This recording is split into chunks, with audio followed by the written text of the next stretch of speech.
ഏരൂരിൽ നടുറോഡിൽ സ്ത്രീകൾ ഉൾപ്പെടെ നോക്കി നിൽക്കെ അഭിഭാഷകന്റെ നഗ്നതാ പ്രദർശനവും അഴിഞ്ഞാട്ടവും. ഏരൂർ ഇരണ്ണൂർ കരിക്കം സ്വദേശിയും അഭിഭാഷകനുമായ ജിജി പാപ്പച്ചൻ എന്നയാളാണ് നാട്ടുകാരെ ഭീഷണിപ്പെടുത്തുകയും നഗ്നതാ പ്രദർശനം നടത്തുകയും ചെയ്തത്.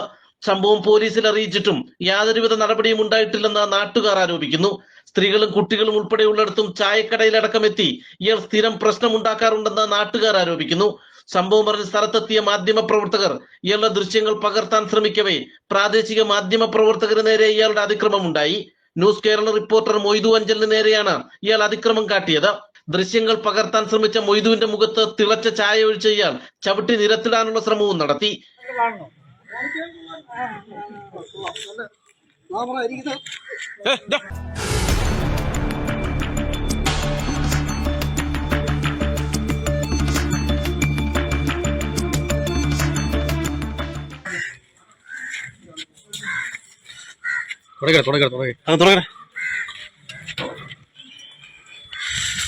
ഇതാണ് വക്കീല് ചൂട് തിളച്ച ചായ കണ്ണിലൊഴിച്ചിരിക്കുന്നത്.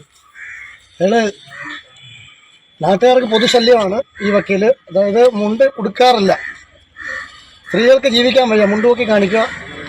അത് നാട്ടുകാരുടെ പരാതി തുടർന്ന് ചിത്രീകരിക്കാൻ എത്തിയ നമ്മളുടെ അവസ്ഥ ഇതാണ്. കണ്ടോ, തിളച്ച ചായ ഒഴിച്ചിരിക്കുകയാണ്. തിളച്ച ചായ. പോലീസ് നിഷ്ക്രിയമാണ്. കാരണം പോലീസ് വക്കീലായതുകൊണ്ട് ഡയറക്റ്റ് ഒരു നിയമ നടപടിയിലേക്ക് പോകാൻ പറ്റാത്ത സാഹചര്യമാണ്. നാട്ടുകാരടക്കം ശക്തമായ പ്രതിഷേധവുമായി രംഗത്തെത്തിയപ്പോൾ കാഴ്ചക്കാരായി മാറി നിൽക്കുകയാണ് ഏരൂർ പോലീസ് ചെയ്തത്. തൊട്ടടുത്ത ചായക്കട നടത്തുന്നയാൾക്കെതിരെ വർഗീയ പരാമർശം നടത്തിയപ്പോഴും പോലീസ് നിസ്സംഗത തുടർന്നു. ഇതിനിടയിൽ വഴിയാത്രക്കാരുൾപ്പെടെ ഇയാളെ കൈകാര്യം ചെയ്യുമെന്ന അവസ്ഥ ഉണ്ടായതോടെയാണ് പോലീസ് ഇയാളെ കസ്റ്റഡിയിലെടുത്തത്. ശല്യമാണെങ്കിൽ ഇപ്പൊ കാണുന്ന സീനല്ലേ, അറിഞ്ഞു കൊടുക്കണം. അവരെ പ്രതിയാക്കുന്നു ആര്? പോലീസ്. എന്തോ അദ്ദേഹത്തിന്റെ പേര്? അവന്റെ പേര്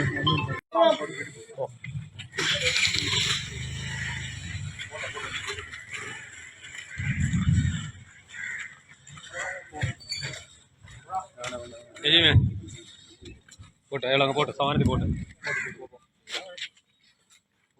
തിളച്ച ചായന്റെ മൂന്നാല് ഒഴിച്ച് എനിക്ക് പരാതിയുണ്ടോ? തിളച്ച ചായ ഞങ്ങളെല്ലാം ഇരിക്കുന്ന വീറുമില്ല രാമന്മാരാന്നുള്ള തോന്നലൊക്കെ മാറ്റണം. അല്ല എന്തോന്ന് അല്ല എന്താ മര്യാദ? വീറുമില്ല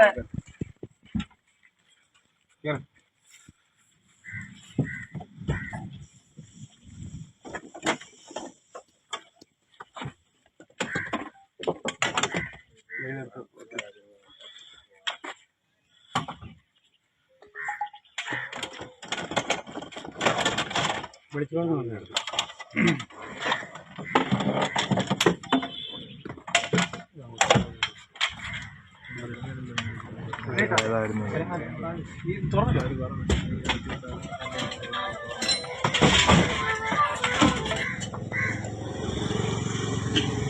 ഇറങ്ങി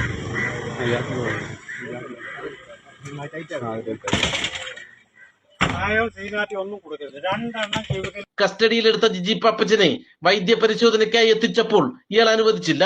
തുടർന്ന് പോലീസ് സ്റ്റേഷനിൽ എത്തിച്ചപ്പോഴും ഇയാൾ അതിക്രമം തുടർന്നു. ബന്ധുക്കൾ ഉൾപ്പെടെയുള്ളവരെ പോലീസ് ബന്ധപ്പെട്ടുവെങ്കിലും ആരും ഇയാളെ ഏറ്റെടുക്കാൻ തയ്യാറായിട്ടില്ല. അതേസമയം തന്നെ പ്രദേശത്ത് നിരന്തരം പ്രശ്നക്കാരനായ ഇയാൾക്കെതിരെ കർശന നടപടി സ്വീകരിക്കാൻ പോലീസ് തയ്യാറാകണമെന്ന് ജനപ്രതിനിധികളും പൊതുപ്രവർത്തകരും നാട്ടുകാരും ആവശ്യപ്പെട്ടു. രണ്ട് സ്ത്രീകളും 2 കുട്ടികളും മാത്രം താമസിക്കുന്ന വീടാണ്. അപ്പുറത്ത് ഒരു പ്രവാസിയുടെ വീടാണ്. അവിടെ വന്നിട്ട് രാവിലെ തൊട്ട് ഇതായിരുന്നു പരിപാടി. അപ്പൊ എന്നെ വിളിച്ച് ഇങ്ങനെ പറഞ്ഞു. എന്താണ് പരിപാടി? എന്ന് പറഞ്ഞാല് നഗ്ന പ്രവേശം കാണിക്കുക, തുണി ഉരിഞ്ഞു കളയുക. ഉരിഞ്ഞു കളഞ്ഞിട്ട് ഇങ്ങനെ എന്റെ വീടിന്റെ അപ്പുറം വരെ വരും, അതിന് കുറച്ച് അപ്പുറത്തോട്ട് പോകും. അത് കഴിഞ്ഞ് വന്നാൽ ഇതാണ് മൂപ്പർക്ക് പരിപാടി. അങ്ങനെയാണ് ഞാൻ ഏരി സ്റ്റേഷനിലേക്ക് വിളിച്ചു പറഞ്ഞത്. അപ്പോൾ പോലീസുകാർ പറഞ്ഞതെന്ന് പറഞ്ഞാൽ വക്കീലാണ്, അവർക്ക് പോലീസുകാർക്കൊന്നും ചെയ്യാൻ പറ്റത്തില്ല. ഇതിനിടയ്ക്ക് ഒരു പോലീസ് വണ്ടി വന്നായിരുന്നു, വന്നിട്ട് ഇവനെ കണ്ടുകൊണ്ടെന്ന് തിരിച്ചു പോവുകയും ചെയ്തു. ഇവിടെ എന്ന് പറഞ്ഞാൽ ഈ വട്ടം ഉള്ള ഇതിനെ പറ്റി അന്വേഷിച്ചാൽ അറിയാൻ പറ്റും. ഡെയിലി ഇത് തന്നെ, മിക്ക സമയങ്ങളിലും ഇതൊക്കെ തന്നെയാണ്. നാട്ടുവാർത്ത, ഏരൂർ.